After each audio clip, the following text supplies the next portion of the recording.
without consent. An investor most likely will not invest in your business if your intellectual property is not secured. So sit back and enjoy this educative and insightful discussion as we make welcome Mr. Uche Aniche.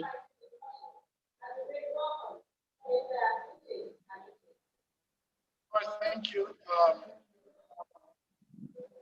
Thank you very much, Antonia. I hope that I can be heard. I hope everybody can hear me. Can everybody hear me? Hi, everyone. You can hear me. I'd just like to know I'm here. Good evening, Mr. Chinasa. Good evening. Okay, great. How are you doing today? Great to have you Thank here. you. Thank you for joining Startup South. Yeah, it's a privilege. And thanks for joining at such short notice. Yeah, truly appreciate. So we every month in the community, we try to focus on particular aspect of businesses, and this month we're focusing on legal structures and topics around legal structures. So we've had different different topics that we treated, including from structure to team building, and today we want to deal with IP protection. I mean, IP is something that a lot of people talk about, but I'm not sure a lot of people understand what it is entirely.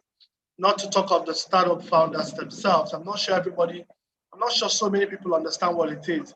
And so today we will have you help us break down what an IP is and how to protect the IPs in the startup. And also the best time to start the process of protecting your IP as a startup founder.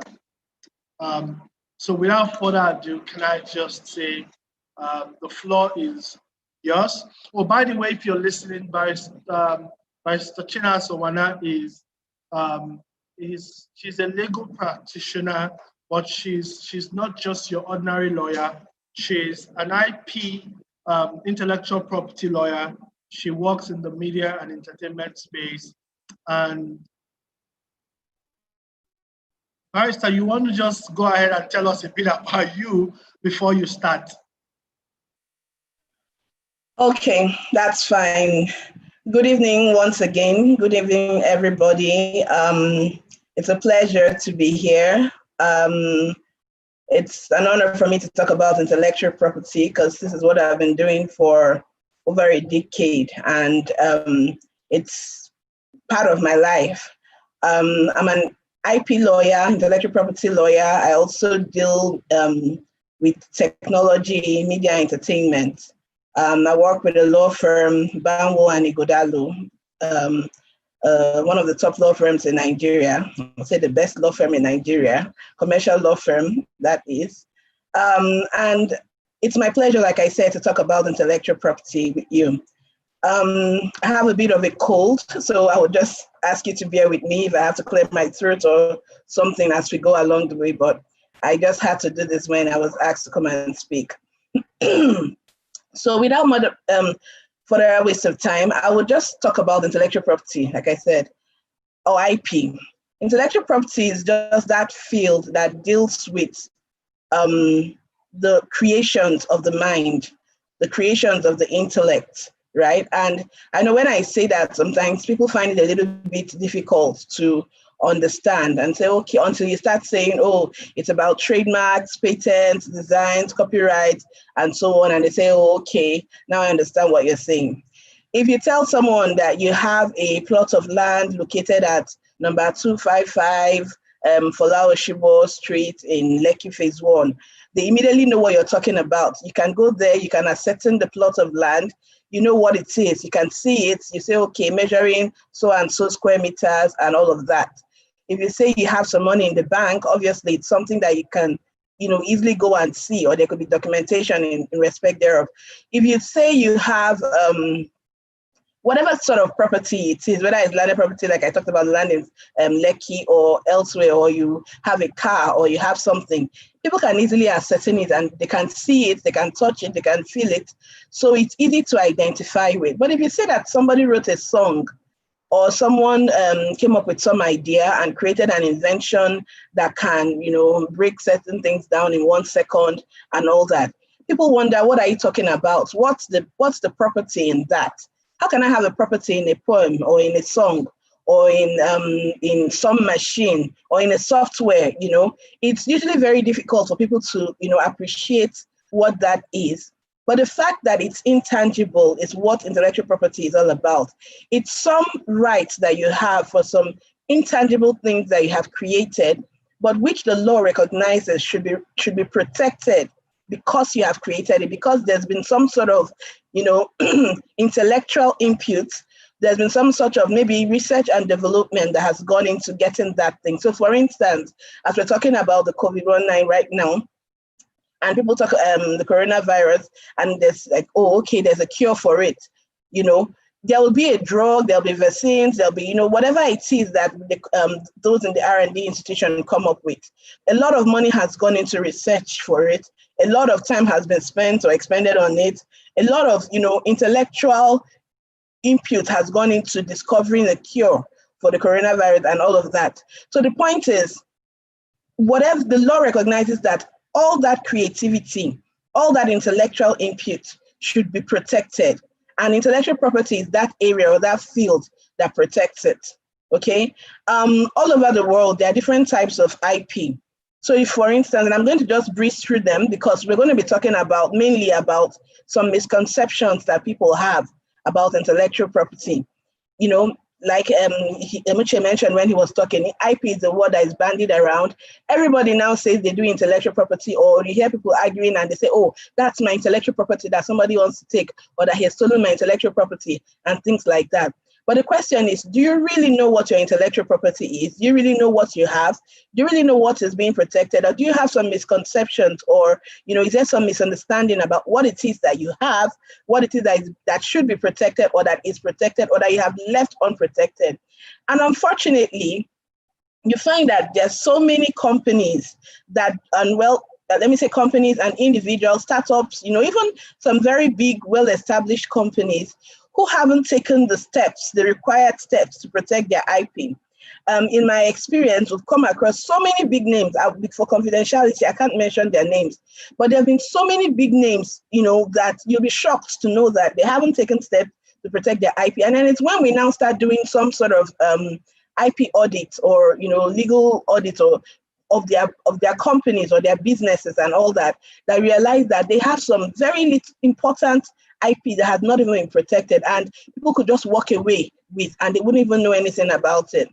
The first and the most common type of IP that people talk about, and I think that's what people are very, very familiar with, is your trademark, right? So the trademark is basically an indication of the source of a business. Basically, whether it's a name, a logo, it's a sign. So it could be a name, a logo, it could even be a sound, a smell, whatever characteristic thing that indicates that one particular product or service emanates from a particular business or company.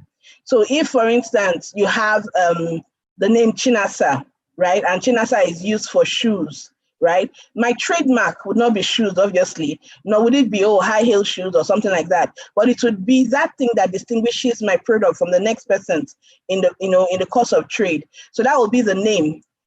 It could be anything. It could be the shape. It could be the sound. It could be the smell. If you walk into a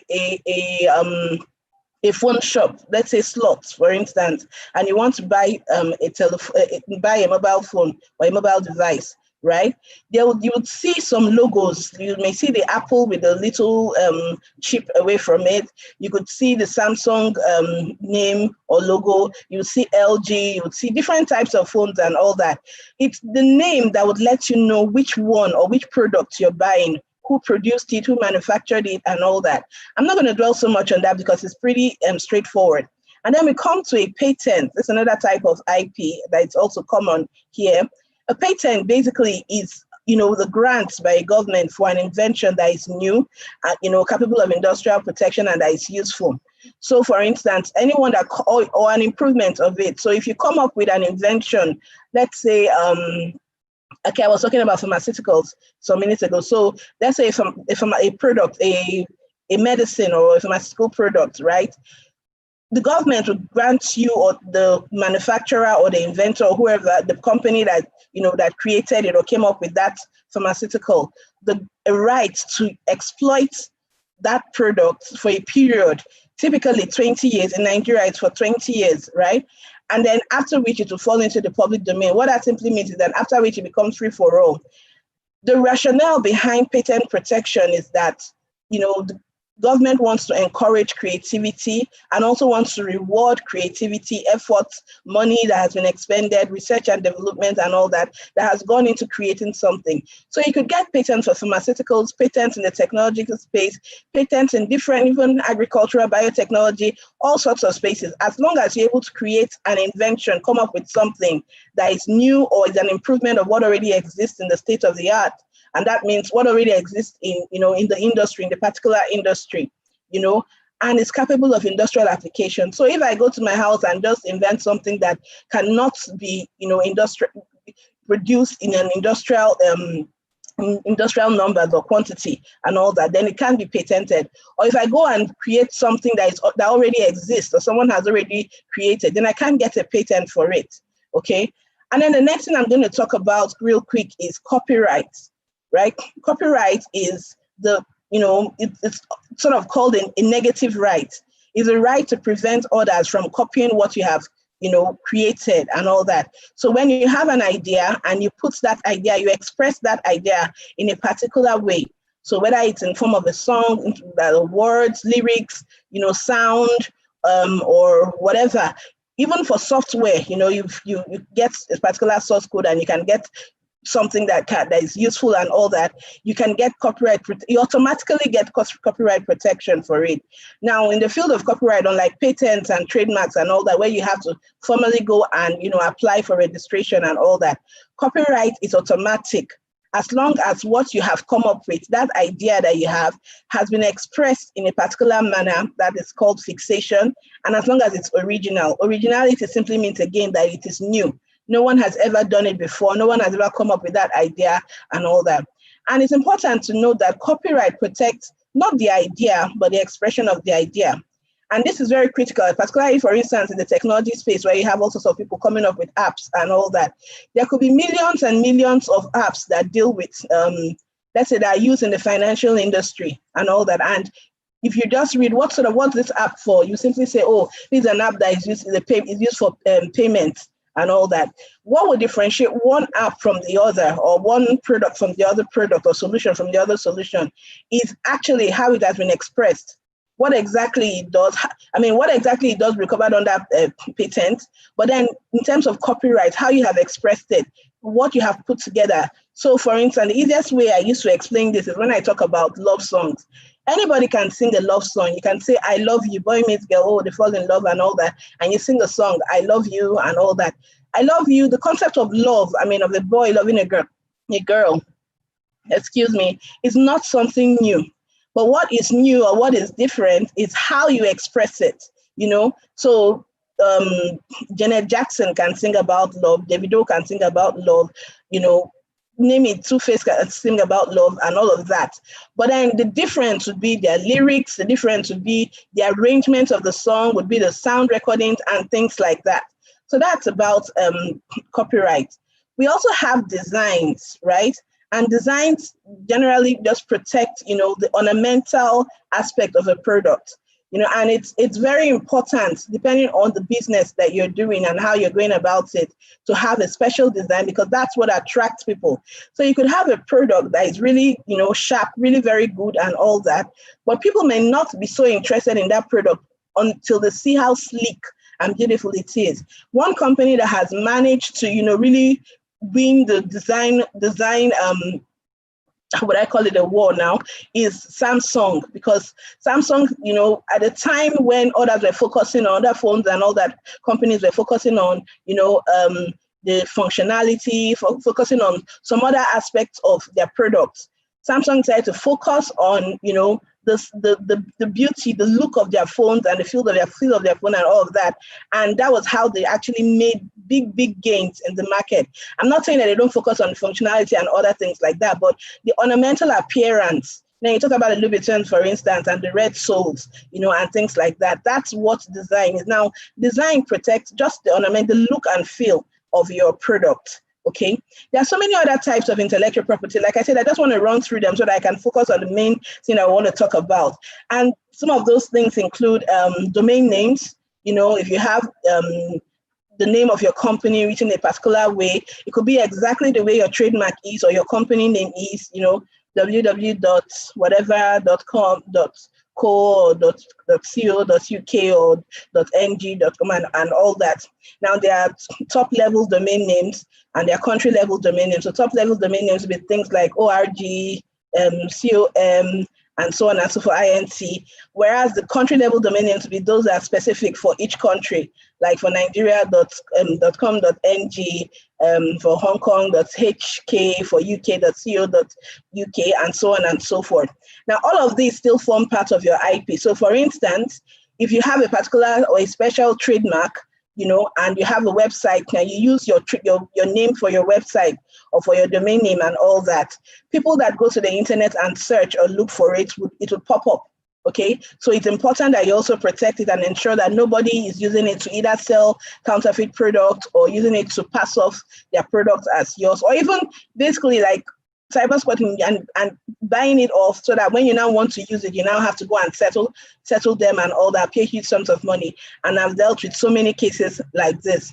Another very important one, particularly for startups, and I'll be talking more about this, is what is known as trade secrets. Right? Trade secrets or know-how. Trade secrets and know-how are the important confidential information of a company or of an individual or inventor or whoever, or a startup, as the case may be, that you don't want anybody else to know. It's your know-how. It's that thing that sets you apart in the market, It's that special thing that you know how to do. So for instance, in the food industry, to probably be your recipes, your special ingredients that you put and things like that. In your technological field, it could be your source code, that you don't disclose to anybody and all of that. Trade secrets are very, very important, but it's a very tricky type of intellectual property. And the reason for this is because, your trade secret is so important. Unfortunately, in a lot of countries, Nigeria inclusive, there's no law per se that protects trade secrets. I know that I think in the US and some other jurisdictions, they have trade secret law and all of that, but in Nigeria, we don't have anything like that. So usually it's left to the interpretation of the courts. But then one thing you need to know about a trade secret is that it has to be secret, first of all, for it to be protected under the law. That means it's not disclosed to everybody or anybody, maybe just those who need to know basis, just a few people, a handful of people that know about the trade secret. Two is that you would have taken steps to protect it so that it's not something that, okay, it's my trade secret, and then I leave it lying about and anybody can pick it up or, can easily learn about it, and go and implement and all that. Again, it has to have some economic value. So if I have some secret that even if anybody knows about it, it's not going to fetch any money, it doesn't have any value in commerce, then it can't be a trade secret, okay? The thing about trade secrets is that in certain cases, it can be a very powerful tool for your business, whereas in other cases, it just might not be. And I'll give you an example. In the field of the pharmaceuticals, I'm sorry I keep mentioning pharmaceuticals, I do a lot of work with pharmaceutical companies. You find out that if you have a patent for it, you come up with some medicine or so, you can take a tablet, you can take a medicine, even that is liquid or tablet or whatever, and go to the laboratory and sort of, reverse analyze it to know what the constituent ingredients are. And so anybody can pick up, some drug or so and go take it to the laboratory. They break it down into pieces. They say, oh, this is H2O, this is this percent, that percent, and somehow they can come up with the product. Another field is the technological fields, for instance, when you deal with phones. And that's why in some jurisdictions are known for, taking the IP of some other jurisdictions, going home and, reverse engineering what they have already done and coming up with their own. They change the name, tweak a few things on the product, the phones, for instance, and come up with their own, which are not exactly like the original product. However, they're liable for they're able to be protected under intellectual property. So the trick is to actually know when you need to go and when you need to protect your IP using as a trade secret, or whether you need to go and get a patent. The difference between the patent and the trade secret is that a trade secret is secret. It's your know-how. You keep it, you try to hide it so that nobody knows. An example that everyone keeps talking about is the Coca-Cola, the recipe for the Coca-Cola drink. They say that nobody knows about it, just maybe one or two people not know what the ingredients are, and so on and so forth. And, they try so hard to keep it protected, so they don't have a patent for it, and so on and so forth. Whereas with a patent, you actually disclose what your invention is in exchange for protection by the government. So it's that, oh, I've come up with an invention that can do A, B, C, D, right? And then I disclose it. I have my claims. I tell, I list out what I'm claiming, what's the new thing that this product can do, and all of that. I submit it to whatever government registry that is responsible. In Nigeria's case, is the Patents and Designs Registry in Abuja. I submit it there, and I get a grant that entitles me to exclusive use. So everything that my product does is listed out there. It's clear. Anybody can go and do a search at the registry and find it's public information. However, can you just use it because of that? No. Because I've been granted exclusive rights to it, and anyone that tries to use it will be said to be infringing on my rights. So having said all of these, this is just a quick rush through of the different types of IP, particularly the very common types of IP that we have, I want to just talk about real quick, also mindful of time, some of the misconceptions that people have, about intellectual property. Contrary to popular opinion, ideas are not protected by intellectual property. The fact that I have an idea doesn't mean that it's automatically protected. What the law protects is the expression of the ideas. I've mentioned that in particular reference to copyright. So when you express your ideas in different forms, whether it's a blog, a logo, a software, design, whatever it is, those expressions are eligible for intellectual property protection in whatever form. Again, is that people come up sometimes and say, oh, I want to trademark my software or patent my software or something like that. A lot of times people don't really know the right sort of protection to get. And that's why it's very important that you have good legal, representation, or you discuss with a legal practitioner that is aware of intellectual property and, well-versed in intellectual property to understand what you need to do, okay? Because sometimes the protection that you need is not the protection that you're seeking or that you actually go and get. I know someone who came up with an invention, a very good invention and all of that, and he got a trademark for the invention. After getting a trademark, he started discussing with venture capitalists and things like that, and disclosing his idea, disclosing his invention, just telling them all about it and all that. And somebody else just picked up that invention, called it a different name, and registered it, got a patent for it, called it a different. And then when he came, I was like, no, I already have a trademark. Like I said, the trademark just protects the name, the logo, the sound, if you have, or even a combination of all of this, name, logo, and all that. It doesn't protect the product itself. So that's another important thing that you need to know as a startup, that sometimes you need a bundle of rights. Excuse me. In certain cases, what might be sufficient might just be trademark protection. In certain cases, just patent protection. In certain cases, just copyright protection. But in certain cases, you may need to have all of these protections. So one product, the name you call it, the logo you give it, and all of that may be, subject to trademark protection. what the product does, the actual, functionality and all of that, may be subject to patent protection. If it has a very beautiful shape or ornamental design and all of that, it may be subject to design protection. If, for instance, you have some special, scripts that you've written as part of that product, you may need to have copyright protection. And then there may be some things you don't even disclose at all, which is part of the workings of that product. That will be protected by trade secrets. So in one product, it's very possible for you to have several types of IP protection, for it. Another important thing I would like to talk about in relation to trade secret is that a lot of times people don't know, you don't really own the IP. The fact that you came up with that IP does not mean that you own it. Again, the fact that you paid for IP doesn't mean that you own it. So for instance, you get a photographer to take a picture of you or take a picture at some function or event or whatever. In the absence of a written agreement, our law says that whatever picture the person takes, a written agreement assigning it to you, right? The copyright in the pictures and all of that will belong to the person that took the pictures. You get someone to design your website or your domain for you. If you don't have an agreement that clearly assigns that website or domain name to you and all that, copyright in that will belong to the person that created it. It's immaterial that you paid him 1 million for it. It's immaterial that, obviously I called you to come and do this for me and everything.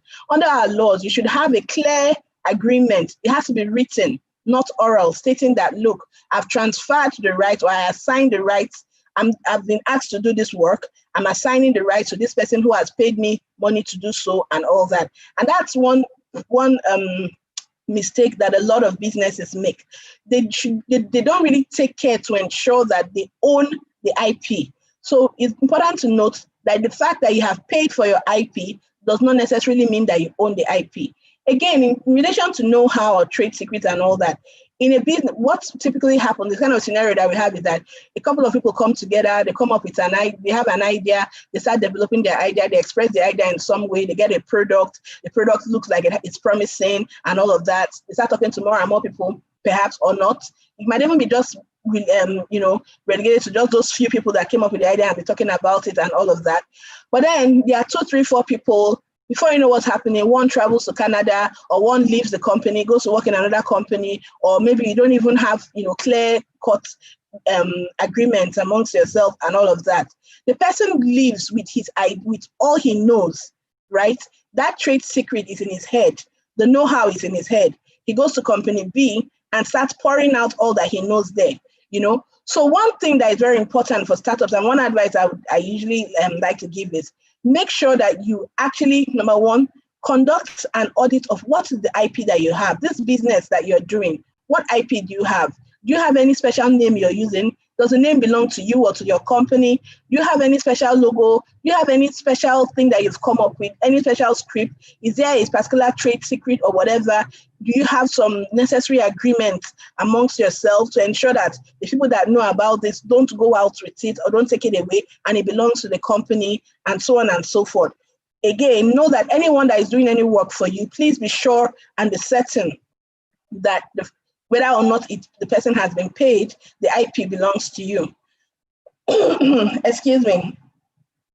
Another thing I would like to talk about real quick is the difference between trademark registration and company registration. Now, for a lot of businesses, I think people are very aware about this Corporate Affairs Commission, the company's registrar. People go there and register their company, whether it's a partnership, an incorporated company, and so on and so forth. And once you've registered it, you just assume that, I'm sorted. However, it's important to know the fact that you've registered your company doesn't remove the fact that you still have to register your trademark to have exclusive rights to it. Yes, it's very possible that you could use a particular name, acquire some level of distinctiveness with it. What that simply means is that acquire some level of goodwill, and renown with that name or logo or sign or whatever.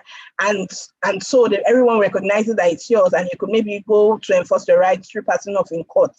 But under our laws, where you register your trademark, you have exclusive rights to that trademark. So it's more important for anyone that has a trademark that is important to him or her to register that trademark at the registry, because all you need to prove ownership of it is your certificate of registration. Same thing goes for patents as well. So it's important to know that it's not just registering your company name, you also need to register your trademark. The fact you registered your company doesn't mean your trademark is protected. It doesn't necessarily mean that your trademark is protected. And then another thing I want to just quickly talk about is global, local registration versus global registration. A lot of people feel that, oh, I've registered my trademark in Nigeria, so I'm sorted. I don't need to bother myself again.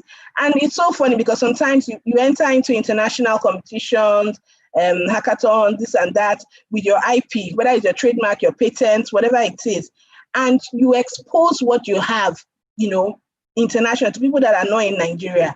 The point you need to note is that IP is generally territorial. Of course, there are some exceptions, okay? Excuse me.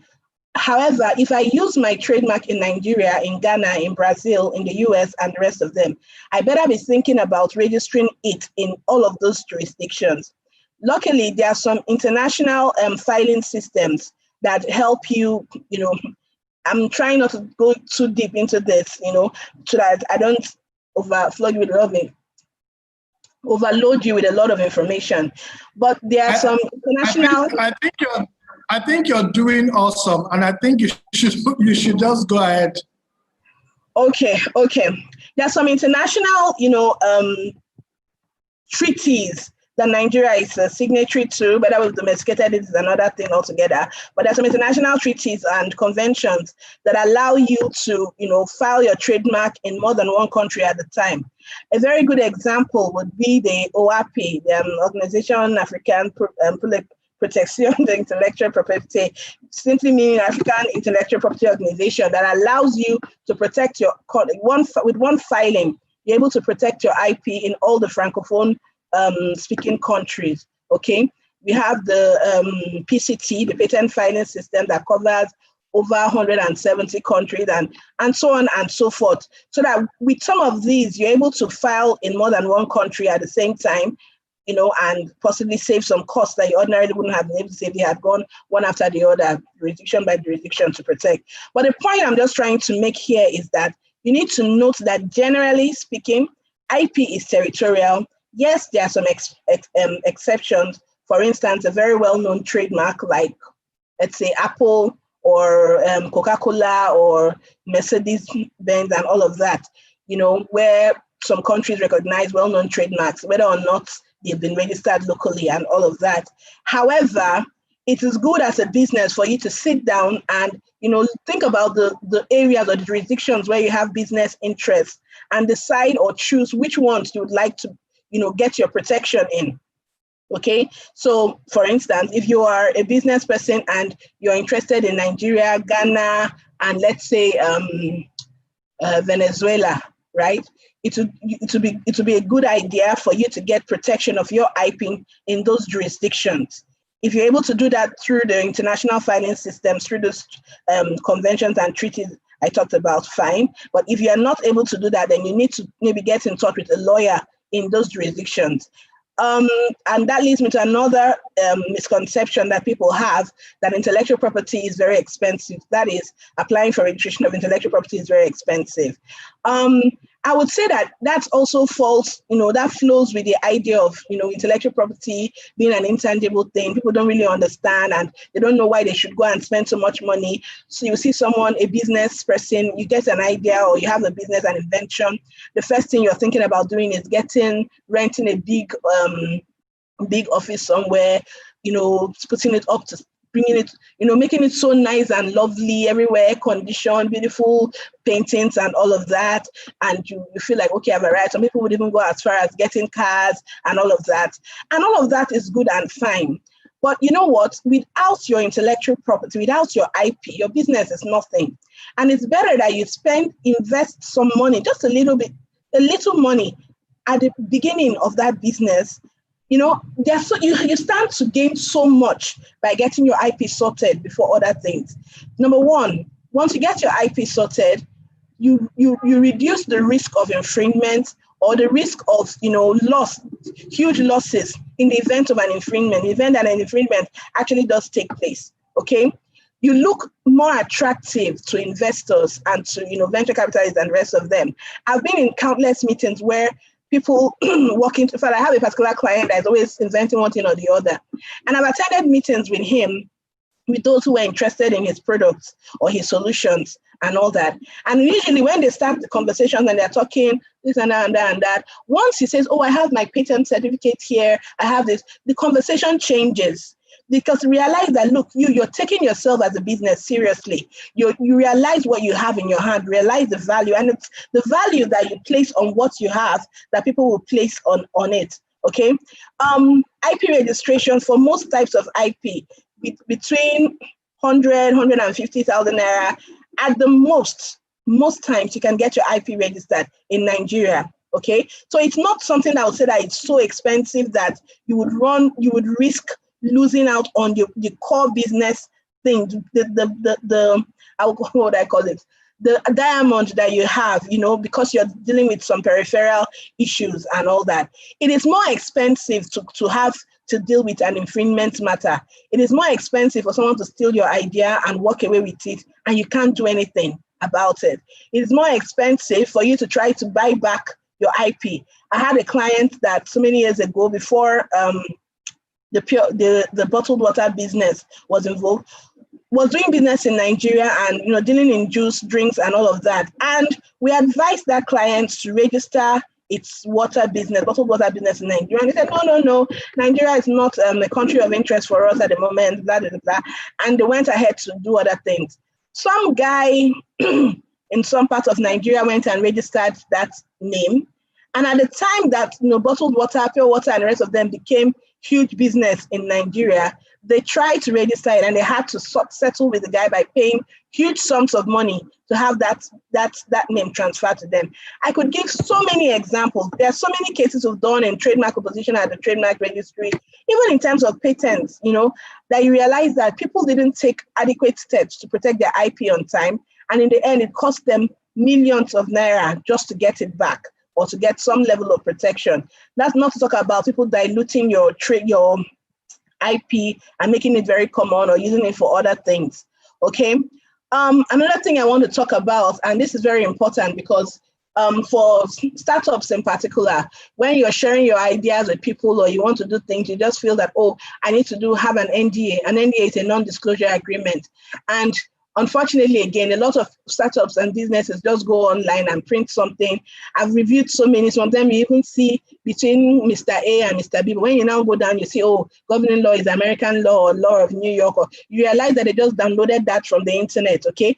Or they have a brother or a sister that is a lawyer and they'll say, please just give me an NDA. I'm going to have a meeting with so-and-so person and I need this. Whilst an NDA is a good idea, if you have an NDA, it's a good idea. It also shows the level of seriousness and it's some form of protection because, again, it's a contract that you can enforce against the parties that have signed, However, the fact that you have signed an NDA doesn't mean that your idea cannot be copied. In fact, it doesn't even mean that your idea cannot be copied and tweaked to such an extent that it becomes a different, expression that it's also subject to protection under the law, okay? I cannot overemphasize the fact that IP does not protect ideas. It protects the expression of your ideas. A lot of times you want to talk to a potential investor or business partner, you arm yourself with an NDA. It's important to understand what exactly an NDA can protect. Excuse me. NDAs protect confidential information. Any confidential business information which provides your startup with a competitive advantage may be considered a trade secret. But for startups, it will include things like your business processes, your algorithms, your clients, your secret ingredients, and so on and so forth. The NDA is an agreement between the parties that signed, like I said. And whilst it's a good practice to have it, know that it doesn't stop other people from applying the information you disclose if it doesn't really qualify as a trade secret. So if you disclose some information and that information doesn't qualify as a trade secret, remember when I talked about trade secret, I said, whatever that thing has to be secret, you have to have taken steps to protect it. and it's something that has commercial value. So if you disclose something unwittingly in your NDA and all that, and the person sees it, picks up that idea, goes somewhere, tweaks it, creates something else, or comes up with something else, okay, then the person would get protection under the law. And some people will come and say, we have an NDA, this and that and that. No. Again, another reason why an NDA is not the best protection for you is that, like I said, again, it's between the parties that sign. So if party A and party B enter into an NDA, that's a non-disclosure agreement, party A goes home and talks to his wife about the idea. Party A's wife goes to a party and talks to party C about it. And party C now goes ahead and maybe using some of the ideas that have been disclosed, comes up with an invention. You cannot sue party A because then you cannot sue party C, I'm sorry, because there is no privity of contract. Privity of contract just simply means that you are parties to the contract. There's no privity of contract between party A and party C. The most you can do is go after the person, that disclosed, if you're even able to establish that disclosure, get some damages if you're able to get it. But the fact will still remain that the thing has been disclosed, somebody is profiting from it, making money from it, and all of that. I mean, I think these are a number of ideas that I just thought to share. And I'll be happy to have any questions or what. I don't know how we go from here. Thank you, Mr. Chinasa. It's been amazing. I just had to start taking notes, right? And so just permit me to just read out a few of the things that I wrote, right, in the course of taking notes, right? A lot of the questions that I was going to ask, you literally, you just like answered the questions, right? So I'm not sure how I'm going to be able to ask any question anymore after what you've done. So let me just go through some of the things that I noted down, which I think are huge ones. Copyright protects the expression of the idea, not the idea itself. Copyright is automatic. Trademark is a subset of the intellectual property spectrum, and intellectual property is territorial. It's not, it's territorial. So you have to be careful how you deal with people. Even when you have the IP protected, again, it depends on the type of IP you have and the type of IP that we're dealing with. So whether sometimes you need to have a combination of all the different types of IP, copyright, copyright, trademark, and patenting, essentially. So all of them in one. And then there is a system that allows you to do a universal IP protection. Okay, but in absence of that, you have to go jurisdiction by jurisdiction to try and protect your IP. Now, and then you say IP protection is not expensive. It's a misconception. Oh, you want to say something, so let me let you come in. Let you come in. I'm sorry, I just wanted to quickly jump in where you said there is a system. Maybe I didn't want to talk so much about it, but maybe I should just explain that a little bit more. Okay? Okay. Yes, so I said that IP is territorial and you have to get registration in every jurisdiction of interest. In efforts to harmonize intellectual property world over, okay, there have been so many efforts over the years.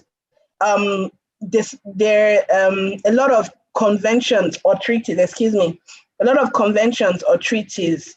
were entered into for different types of IP. So you have for instance, Patent Cooperation Treaty for PCT, for patent application.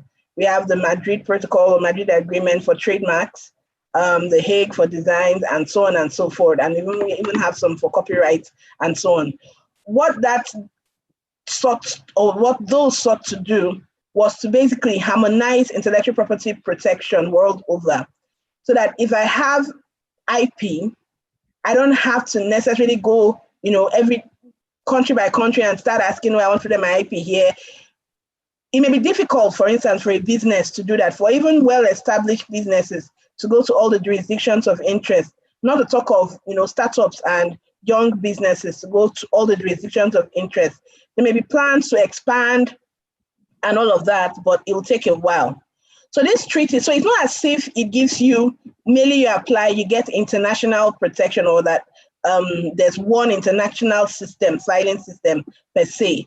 It's just, we have a few, conventions or treaties that allow, and I'll just give an example because I really don't want to go into so much details on this. The Patent Cooperation Treaty, PCT, for patents, that allows you to have an international filing, right? And then after a couple of months, you have a period where you say you enter into the national phase. So there's an international phase and a national phase. You apply for the protection of your patent, and when you apply, you designate the jurisdictions of interest. So if I want to get a patent for maybe a cup that slices fruit in 1 second, and nobody has ever done that or something like that, I apply through it's administered by the World Intellectual Property Organization through WIPO. I apply for a PCT application through WIPO, right? I designate the countries of interest, Nigeria, Ghana, Brazil, blah, blah, blah, and all of that. And then that treaty gives me a period of 30 months, right?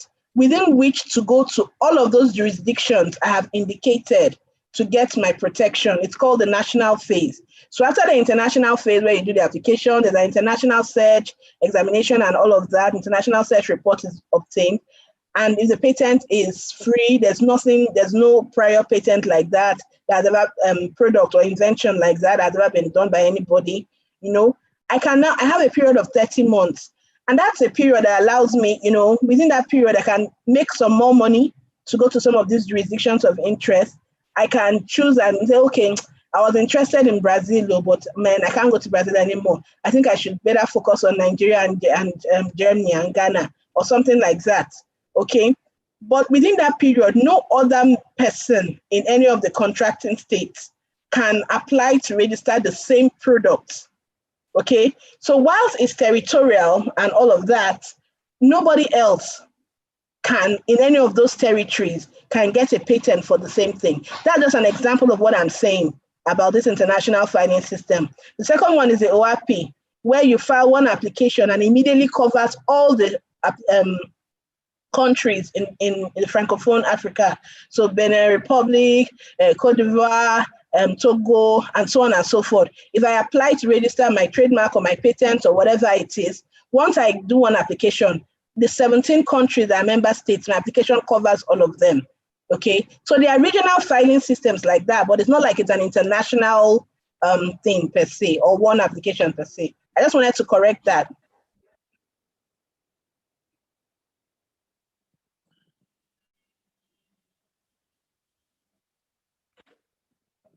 Thank you. Thank you. Well noted. So the other thing also noted is that Nigeria doesn't have a trade secret law. It's solely at the discretion of the court. Then the other one is that the fact that you paid for an IP doesn't mean you own it, right? So you must have agreements that assigns your work of creativity to you. So even if, so I hear that very loud and clear. And I think that you have covered most of the questions that I would have asked. And I don't know if if there's any question for you. I just wanted to ask, I mean, this is just, so do I at least own my name without registering it? My person. So at least I can keep Uchaniche, So guys, so I can, okay, great, thank you. So my passport makes that my own, and my fingerprint, I guess. Okay, guys, if you have questions, it would be great to hear you ask your questions now. Otherwise, we can say thank you to Vice Chinasa and just let her go. Otherwise, because I'm not sure I have any other question to ask. She has covered all the questions I would have asked. So please, I'd like to hear. Chioma says very informative. Chioma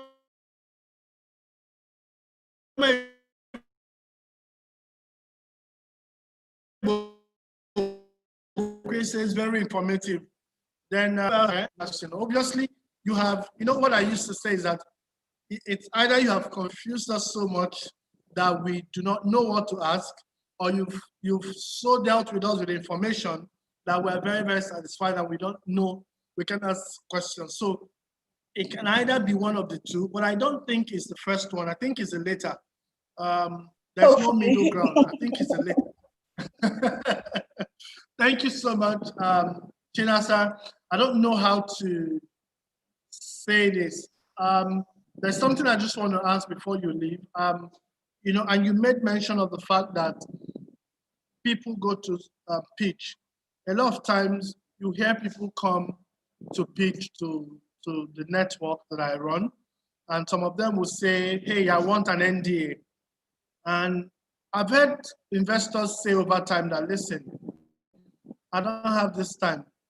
In fact, in Nigeria, I think in most of, not just Nigeria, even in Silicon Valley, for instance, they tell you that I'm not interested. The idea is, how do they say it again? Is several dozens a dime. That's, the idea is not important. What's important is what you've been able to do with the idea. So if you're coming to ask me to do an NDA for an idea, then you can just go to the next door and talk to the person there, because I'm not interested in talking to you. What is your take? What do you think about this? I would say I totally agree. I totally agree with that. People, like I said, people come up with the same ideas.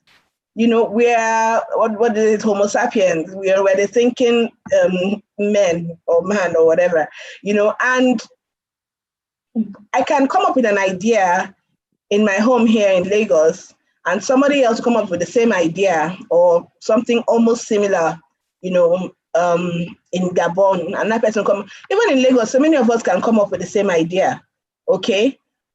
The issue is how you express your idea. All right, that's what's important. Now, if you can express your idea in a way that it's not valuable and people don't really see the worth or the commercial value, another person would express the same idea or a similar idea, the same idea in a different way, and people will rush it and want to pay so much for it.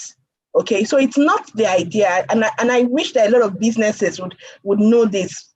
Particularly for us in Nigeria, I meet people all the time coming into my office to talk about, oh, I have an idea for this, I have an idea, and I listen to them, and after, and I, okay, so what's that new thing? What's that different thing about you? You have something, I see that, for instance, in the fintech space, a lot of times, you need to be able to put your idea in a way that it has commercial value, is different from what already exists. You're able to show what it can do. What's the different thing that it can do? What can that idea achieve? Okay, how can it appeal to people and all that? Express it in a very valuable, commercially viable manner and way for it to be protected by intellectual property. As long as it's the same thing, nothing. I mean, recently, let me just give an example. Again, I cannot mention names.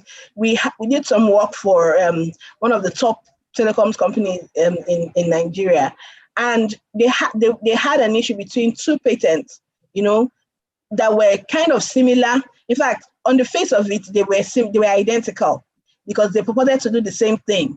Okay, and we had to get like an expert to look at it, to be able to say, okay, this is what differentiates this patent from this patent and all that. But they were confused up until that time. They were confused as to what's the difference? What if they both look the same, right? The language is almost the same, and so on and so forth. It took someone that was an expert in the field to be able to say, no, look at this is how this is different from this. This is what this can do, which this one cannot do.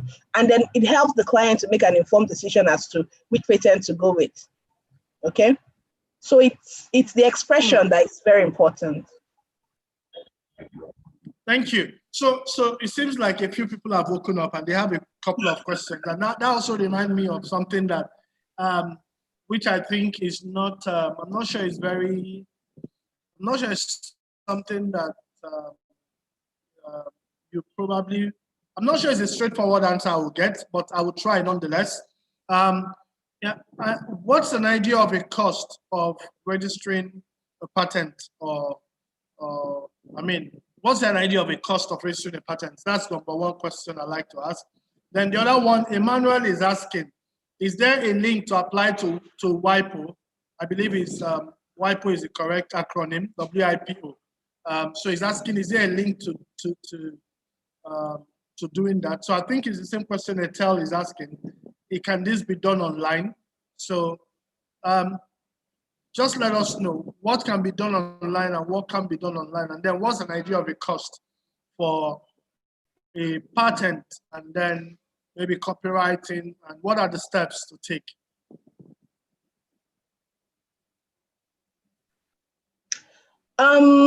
So the first question was about the cost for a patent, a local patent.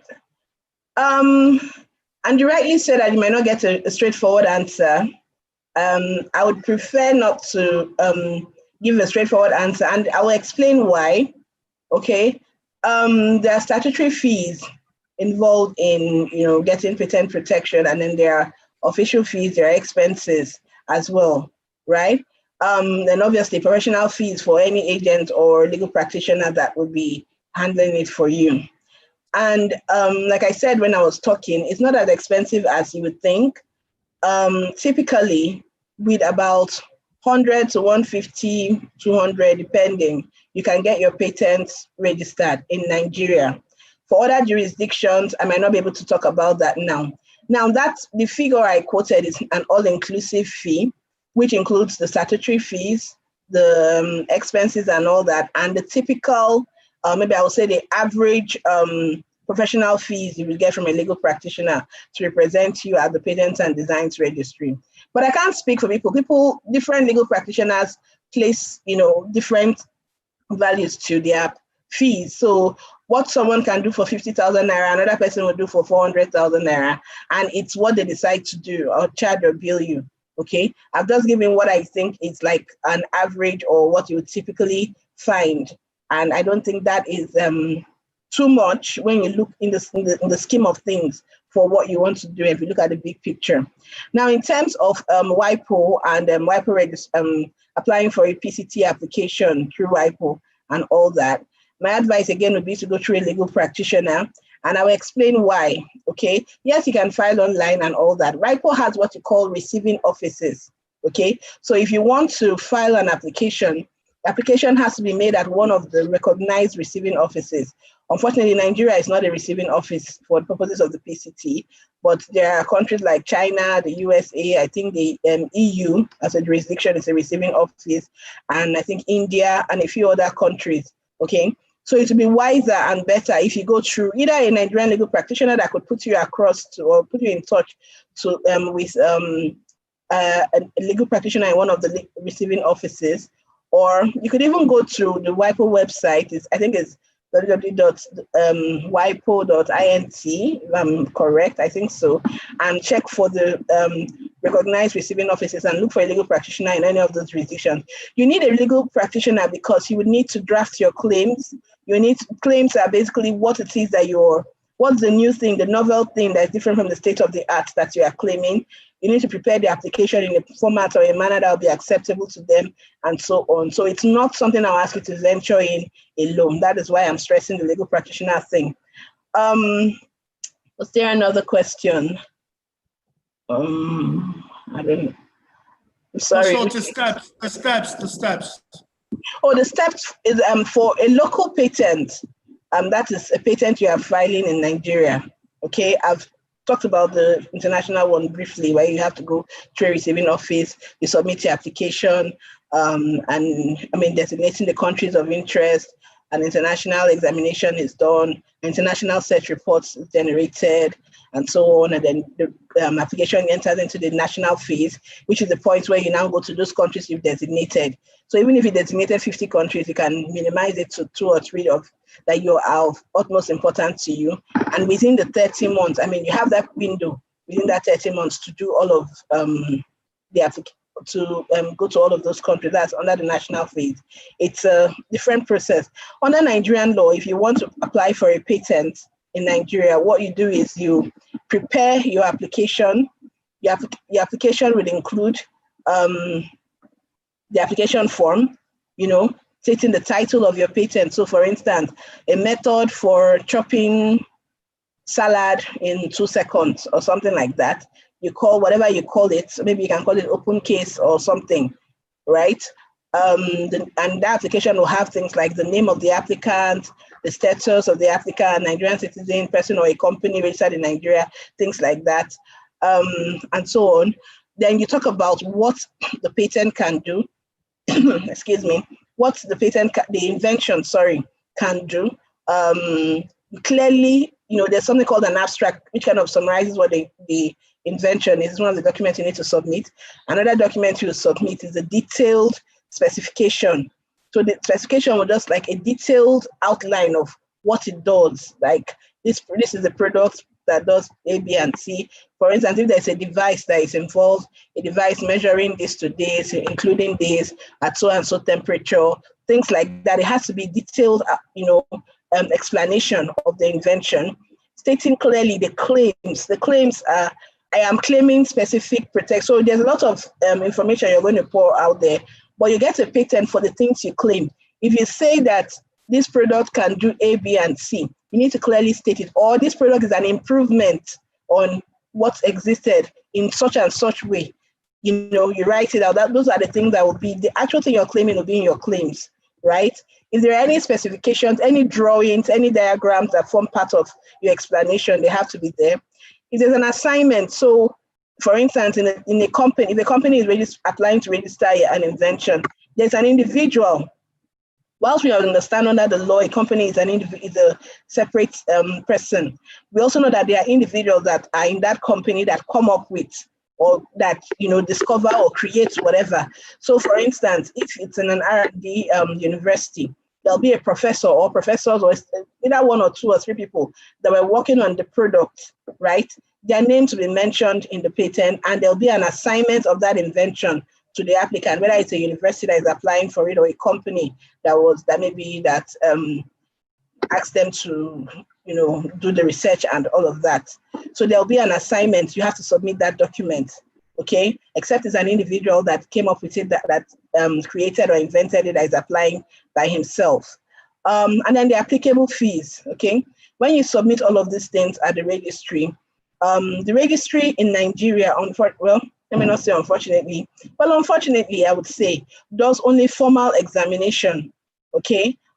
In some other jurisdictions, the laws provide for substantive examination. What that simply means is that when you apply for your patent, what the registry checks is to see whether you have submitted all the things the law has required, the application form, your claims, your specification, your fees, blah, blah, blah. Once check, all of those things are there, your patent to be granted without any question as to the patentability of it or not. They don't do any substantive examination. In other jurisdictions, for instance, there'll be questions as to, is there any prior patent on the register? Is this thing patentable? Remember we said before you can get a patent for something, it has to be new, it has to be useful, it has to be capable of industrial application. Under our laws, the registrar is not required to ask those questions. They will just check as to formal, requirements, and once those are satisfied, your patent will be issued. So when you file this patent, first of all, you get an acknowledgement saying, we acknowledge that so and so documents application has been filed. After a while, you get an acceptance, and then subsequently your letters patent, that's the certificate of registration of the patent or of the invention, which is the patent, obviously. So that's the process under our laws. Okay, Thank you very much. I was going to ask you for copyright process, but you mentioned something and reminded me a question I was going to ask, and I think that will be the last question I will just ask, and I'll release you because I know how busy you are. So you mentioned something about the universities, and that reminded me. Now, some universities have patenting office, and a lot of the times, patent filed through that office is actually filed in the university's name, as opposed to the student or the individual who's filing it. And I noticed that it's not just in Nigeria, globally. The university owns the patent at the end of the day. How do you discuss, or how legal or how correct is this?